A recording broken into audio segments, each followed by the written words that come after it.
এটা একটু খুলবা? কি বলবা বলো? ওটা খুলো। বলো, শুনবো তোমার কথা। কিভাবে বুঝবা?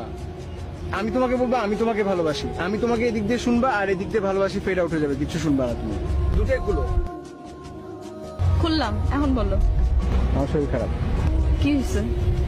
চোখের পাওয়ার কমে গেছে, ব্লাড প্রেশার কমে গেছে, মাথা ঝাঝা করে সারাদিন, আর ক্ষুধামন্দ। ডাক্তার দেখাও। দেখাইছি। কি বলছে ডাক্তার? ডাক্তার বলছে বিয়ে করতে। বিয়ে করলে কি তুমি চোখে ভালো দেখবা? হ্যাঁ। বিয়ে করলে তো তুমি আরো চোখে অন্ধকার দেখবা। তুমি কি ফান করছো আমার সাথে? আমি তোমার সাথে ফান করতেছি? আমি সত্যি সত্যি আমার চোখের পাওয়ার কমে গেছে। তুমি এখানে বসে আছো, আমি তোমাকে দেখতেছি না, ক্লিয়ারলি দেখি না তোমাকে। ক্লিয়ারলি না দেখলেই তো ভালো, তাহলে তোমার চোখের সামনে দিয়ে আমি কত কিছু করতে পারো, তুমি দেখবা না। আমি সত্যি সত্যি বলছি আমার শরীর খারাপ।